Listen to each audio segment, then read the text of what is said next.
Morning from the workshop. Things are getting very packed in here because the Frog, the original Mk3 MR2, is out of its hibernation place over there. The mom of all of this. Yeah, the mother of all of this shenanigans that we've been doing. And after a 550 odd mile trip yesterday, it's getting a new power plant. And that power plant is a 24 valve 6-cylinder VR engine, and we bolted the DSG to it as well. And the question is, because DSGs are heavy, they are, I can't even explain it, but they are the same size as a normal 6-speed manual, but for some reason, because of how they're built inside, all the shit that's in them, they're heavy. Heavier than they look. That seems like twice the size of the manual. Yeah, I would say, yeah, roughly twice the weight. Even though physically they're basically the same, it's like the manual. I can pick up and carry a manual. I've carried one like over 100 meters, no problem, on my own, from the bottom of a garden to a car, fine. This, two people doing that is very difficult. They're quite big. But engine though is not as heavy as I was expecting. No.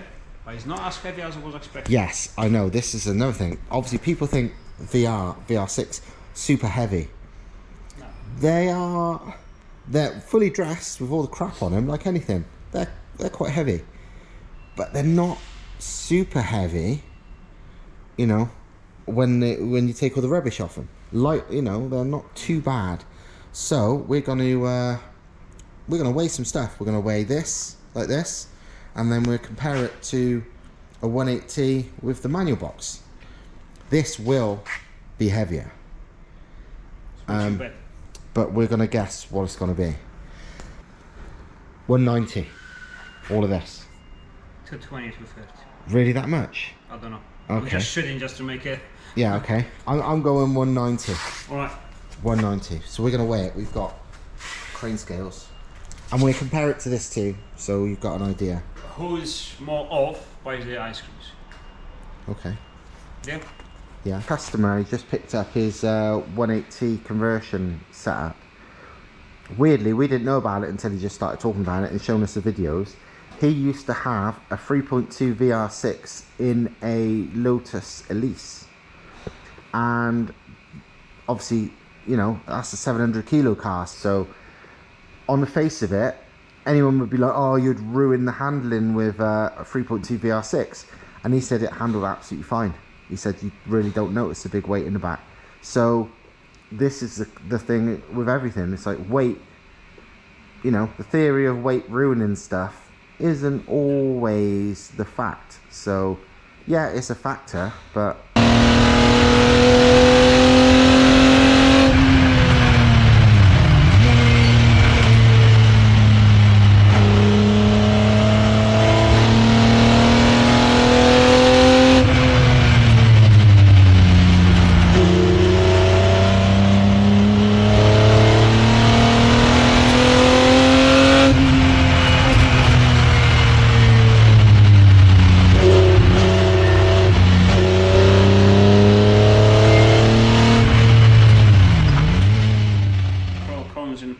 yeah, weight, because it depends where it is. This is right in the front of the back axle. So again, MR2s, for example, they have really good traction because of the weight distribution, where that weight is. Yeah. So as everything, we have to test it and prove it. Anyway, back to us. And we are. Come on, 15 grams for the straps. There you go. Ethan is happy. 2/16. This is okay. So this is bad and good. Why, who buys this ice cream? Nobody, that's right in the middle. The company does. Now you said 190. I said 190, 200. You said 220, 230. So it's very similar. Actually, I think you're closer. Well, no, well, because it's 4 yeah, you're closer. Yeah, you're closer. 220 is only 4 kilograms. To you, is 16. Yeah, so true. Yeah, fuck. Yeah, you're buying ice cream, so that's bad news for you. Yeah. Good news for me is slightly lighter than I was expecting. But also bear in mind, and it's a shame I haven't got one in at the moment, but K series is heavier than a 180 by can't remember how much, but yeah, it's heavier. We weighted mine one, did we? Huh? We weighted mine one. Yes, that's what I'm saying. It's heavier. I can't remember how much we heavier. had a comparison between 1cc, Yeah. 1.8, Yeah. and the K24. I swear, a 1cc was 20 kilos lighter than a 180. Yeah, a K24 was quite a lot heavier than a 180. I remember because I was surprised about that. Yeah. It might be alloy block, but it's not light. Alloy block is not the significant weight thing with one of them. So right now we're going to weigh the bare 180. So it's got oil in it, but apart from that, it's basically bare. You got the oil filter, bits and pieces, but no turbo, no manifolds, no, nothing, naked. So Thomas has zeroed the lift. I'm not the scales. This wasn't on the VR6. So oh yeah, they don't have that. That could be all the difference. The whole half a gram. If that. I'm gonna put it back in the chest. Oh. She's up. Oh. Okay. Could make sense. Okay. 90, round it up to 99 kilograms. 99 kilos. Well, there's oil inside. For a bare 180. Okay then. That's a Was there 3 liters of oil left? either way, let's say it's 98 kilos. Yeah. Fuck it, I don't care. Call it 99. Yeah. Okay, let's call it 99, even though it's 98.6, and it's probably got some oil in it. But yeah, less than 100 kilos. VR5, 134.5 kilos. So 35 kilos or so heavier than a 180. Which makes I'm sense. Okay with that. That yeah. makes sense. That yeah. makes sense now. So that realistically means the VR6 is probably at least 140, 145. It's not gonna be a lot more, but probably maybe 10 kilos more. Yeah, I was gonna say about 10 kilograms more. Yeah. About 10 kilos more, so probably about 145, which means the DSG isn't 90 something kilos. It's heavy, but it's probably 70 odd. Yeah. Right, so we checked the 1ZZ on the scales, and I must admit, as soon as we picked it up, it's like, oh, hang on, this is light. This is lighter than I thought. And it is quite light. 82 point, well, it's saying 82.2 now, but it's 82.3 a minute ago, but just over 82 kilos. Right, so this is surprisingly light. No CGI, so very light. Right, so back to zero, look, so there's no bullshit. So now lift this one. Now this one here, well, this one now weighs 130 kilograms. So according to the person that claimed they were 50 more, then yeah.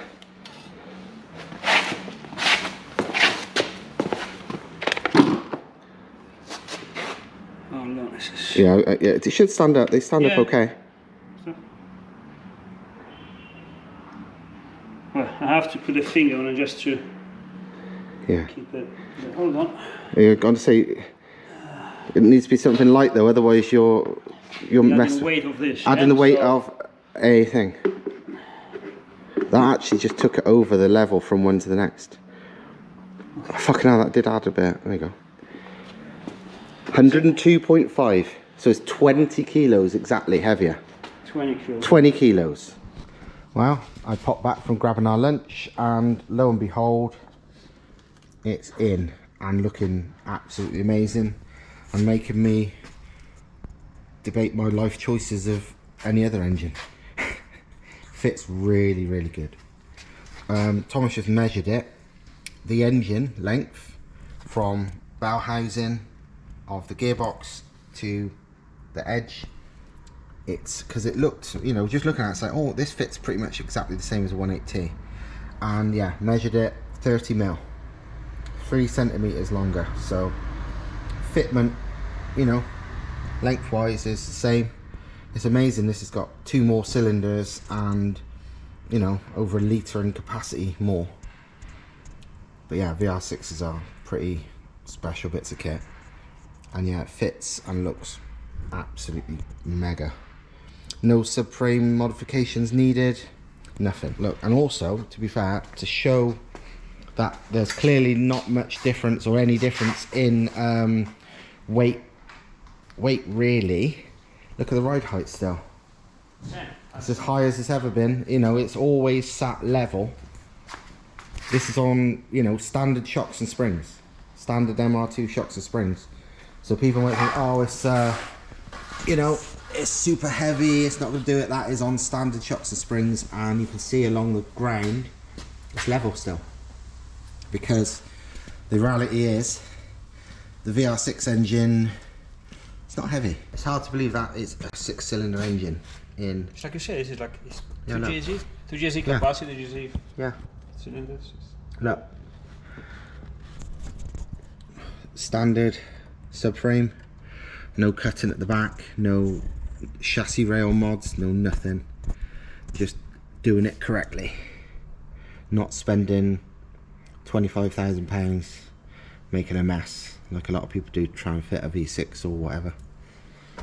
So yeah, good times. Here's another interesting comparison for you. Look at where we've got the VR mounted. From the back of the strut tower to the end of the engine is, wow, 5 inches roughly. 5 inches from there to there. So it's as engines go, it's quite mid-engined.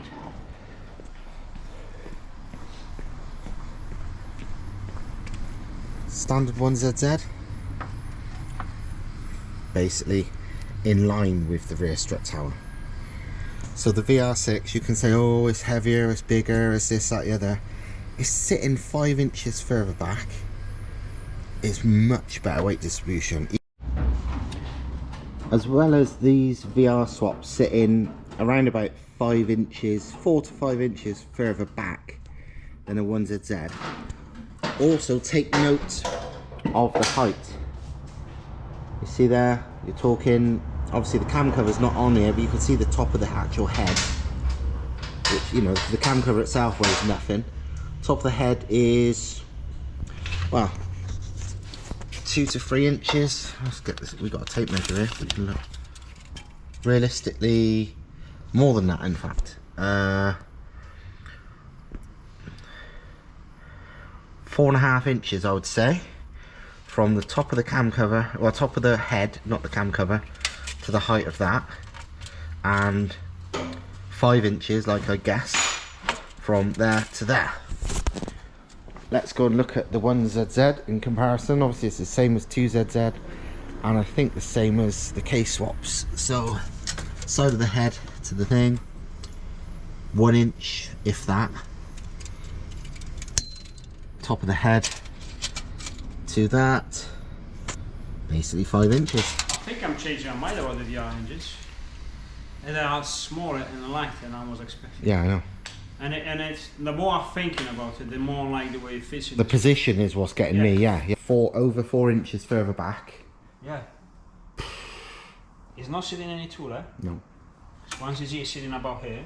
Yeah, I checked, and basically the overall height, as in the top of the head on a 1ZZ and the top of the head on that is the same, but the difference is on this, the top of the head is not far from where the top of the cams are. On a 1ZZ, all the cams and the valve gear sit proud up in the rocker cover, so overall it's tall. And before anyone says, yeah, but you have a heavy turbo and a manifold, well, if you turbo 1ZZ, you still have to add a manifold and a turbo, so it doesn't matter. And they're 5 inches further back. It's the position of the engine, it really matters. That's where the main mass is. To me, at this point, the position of the engine matters more than the gains in the weight. And that's the thing you got to say about the DSG as well, isn't it? DSG is fucking heavy, but it's at its lowest point. Yeah. It is on the ground where the weight matters the least, you know. DSG is a funny thing. It's like I'm still double-minded. It's not a double-minded. It has its own applications. I think, again, I really like the manual, like we say. No more road use, daily, manual. I don't care what people say, even on the VR. But if it's in track use, almost no matter the power, I prefer the DSG, even if I lose some gains or actually gain some of the weight. 2 hands on the wheel will make you go around faster. When you're on the track and you're really going fast, no, I'm just doing a track day. No, I'm talking lap times. Lap times, having your hands here all the time, not having to clutch it. Yeah. But that's worth hundreds of horsepower. yes. Sorry, but that is the gains of the DSG. So I prefer the DSG. Road use, fast use, fun with 700-800 brakes VR turbo, because these are fairly realistic numbers. In a small MR2, you definitely want the DSG. Just so you can keep hold of Even it. if you gain some of the weight of the DSG gearbox itself. I don't like it myself, but there's more to gain than to lose with the DSG in that instance. If you keep the VR6 NA, what they make, 270? 280?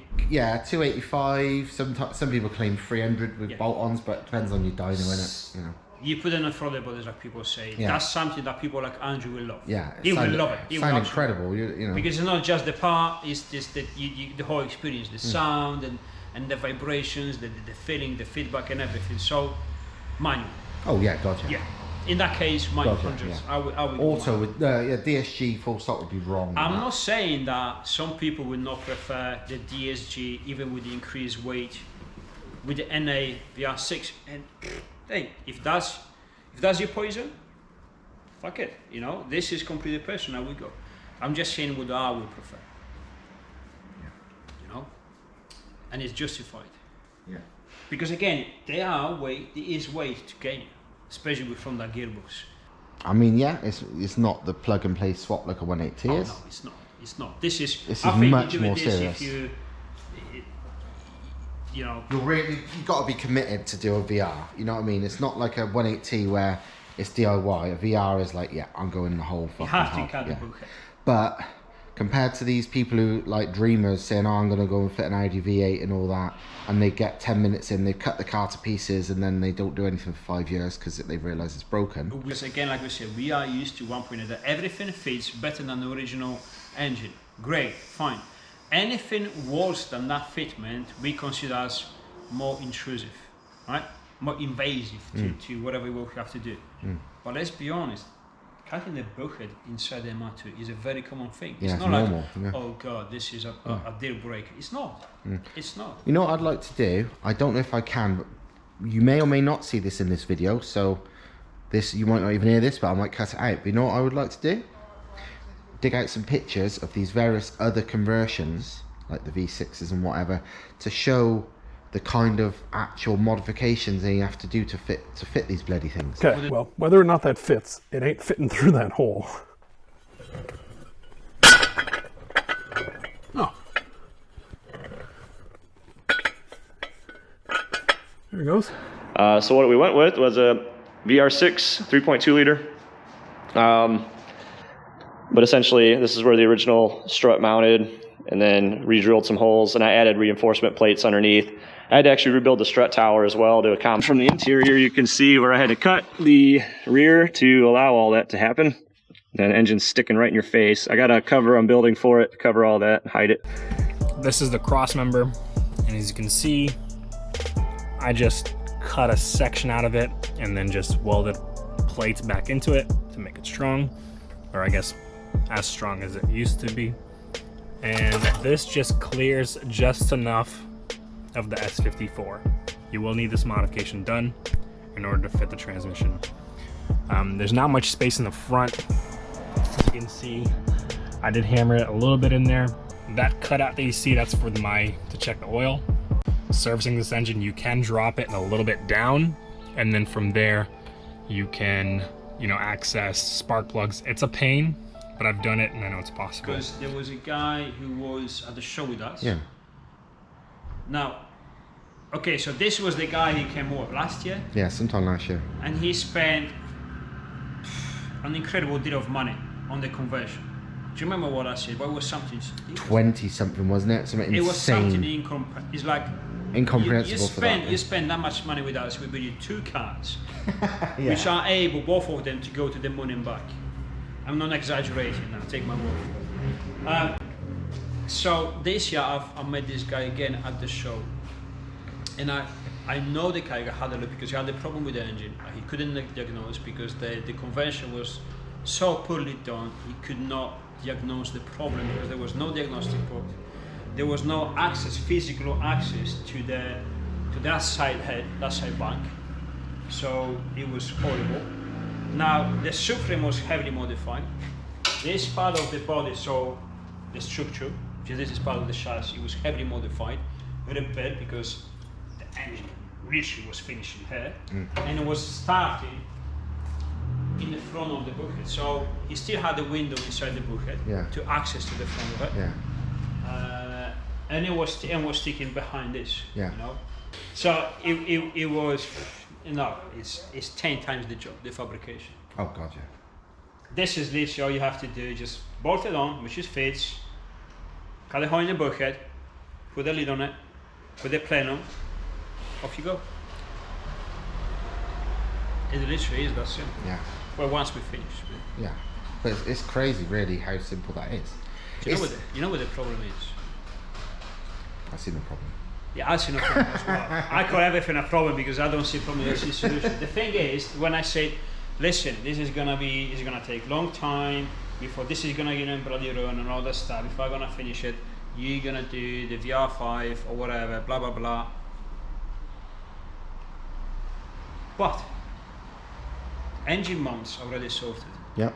And I have no problems to run my prototype mounts. I don't have to wait for the production ones because there is exactly the same stuff. It's just the production one is just slightly nicer, slightly more refined. Engine is, I mean, this is in. Yeah. This is on the engine mounts. It's not on the. It's not balanced in blocks or anything. No, it is in. All I need is to remove my roof. I really want to do that. I've been hoping you'd do it already. Yeah, I know, but removing the roof from this car is actually more work than fitting this engine in. It's a pain in the ass. I hate removing the roof. And then could be considered a bit handy with the undergrounder. Is 4 lines, and everything comes off. And I have full access to the motor, the engine. And then it's easy to make little tabs or whatever, so you can just bolt straight back on with nuts or whatever. The charge cooler fits exactly the same place because it fits on the part of the chassis engine mount. The gearbox. The one motor is totally unmodified. Exactly. So this literally sits where it has to be. It matches the plenum because it has to be there. It matches the turbo, whatever turbo you're gonna use, because that is what we use. So the turbo system is sorted. Exhaust again, I'm probably gonna go 4-inch, but it's exactly the same what we developed for the 1.8 because it's in a very similar position. Yes, the turbo is bigger. Yes, the exhaust manifold is bigger, but because the engine is much more forward, it left more space for the turbo. Yeah, I was thinking that. Yeah. So the size has been compensated, but again, the engine position. So now it's pretty much the same design we run on the off-the-shelf kit. Yeah. It's just bigger of the size, 4-inch if I don't run a 3-inch. So besides opening the engine, prepare the engine, how long this is gonna take me? Not very. A few moments later. We're gonna go what you say, that we're gonna separate this from here because the roll cage mounts here, so we're gonna leave this separated. Maybe slightly long. Well, no, here is fine. Go down straight up to here and close it completely like this. That's what I think. Do you know what? Clios, Renault Clio. Yeah, Clio V6s. V6s with the back engine, with the engine. Yeah, Renault 5 Turbo 2s are the same. Yeah, just behind the seats, they have the big. It's just a big square. Yeah. And then something similar. Close it. When you open it, it's like plenty of space you have, and like you say, you got your fuel system in there. You got the squeal pole inside there. Everything is insulated. Just move the bulkhead completely here instead of the window, and then you can go bonkers whatever you want with whatever you want. You can. The packaging is so much easier then. Fuck it, why not? Why not? Yeah, exactly. I mean, why not? all you need is this part. Or you need this part to keep your electrics. Keep them standard. Yeah. You know, don't modify the stuff that it works and doesn't have to be modified. So leave it there, and plenty of space for ECUs and all the stuff, electrics, OBD pod and all the stuff. So leave it there, and this just from there, an unboltable thing, fucking easy. It's easier because then you only have to make this shape. Yeah. This is square. Also, I don't want to give anyone ideas, and this is also Andrew when you're watching this. But fucking imagine, right? If you had like a VR with individual throttle bodies, no turbo, and you big ass filter there. So it was like ITBs behind your head. yeah, pulling ITBs from a VR, which that sounds absolutely insane anyway.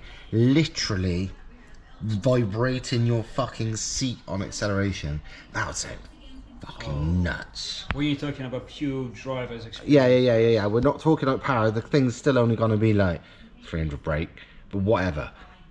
That's well, 300 brake in one of these is still mental fast. But holy fuck, that would be an experience. That would. ITBs from the 3.2 liters. Yeah. High revving just because they do. Because they rev like fuck the 3.2s anyway. Behind your shoulders. Yeah. So you know, 6 ITBs. That is a fucking good point. That is a really It'd be good sick. point. It would be really cool. I'm not into NA stuff, but I'm into that. I would. Yeah, I'm into that. I would. I'd love it. Just because of that. Yeah. The excitement. It's just, ooh, what's Yeah, that? it'd be fucking awesome. So yeah, things are just escalating non-stop. But that's a good thing. I mean, it just makes sense. And yeah, I mean, at some point in this car's future, I bet it ends up going like this. I mean, it just makes sense. The fact that engine is now that far in front of the wheels, making it so much more mid-engine, is brilliant for handling, for weight distribution, for hooking up from a dead stop and whatever without pulling a massive wheelie, even though that's going to be an issue regardless. It just makes sense. But you know, that's for the future. Also, if you want an example of quality, like how good our shit is, look at that. Look at this. This is just the rear mount setup. So billet rear mount. This is the bolts and everything to go with it. So all the bolts to suit, all the O-rings to suit. We aim in the future to have all the packaging like this, because it makes our life easier as well. Costs more, but it's just better, isn't it? And these are the engine mounts. And look, again, no bullshit fucking clumps of metal, clumps of mild steel MIG welded together and then painted or powder coated to hide the fact they're a bit shit. These are 316 stainless, so they will not rust, full stop. You know, they're not fucking 304 stainless that does rust a bit. TIG welded and also made basically like a jigsaw puzzle, so even without the welds they pretty much can't go apart anyway. So yeah, proper stuff. Yeah, yellow stuff you got. Where'd you get it from? Yellow stuff. Yellow stuff, yeah. Oh, the... What? You don't see this every day? Not like that, no. Why? What's wrong with it? Standard, It's perfectly standard, isn't it? Yeah, if you like. It looks good. It looks good. Big. Big. Yeah, that's nice. I think you're off your fucking nut, that's nice. Yeah. Yeah, it's good. I think. You two should be split. I said before, at school the teacher used to split. Yeah, I was going to say we won't be allowed to sit together. We're in the same building probably.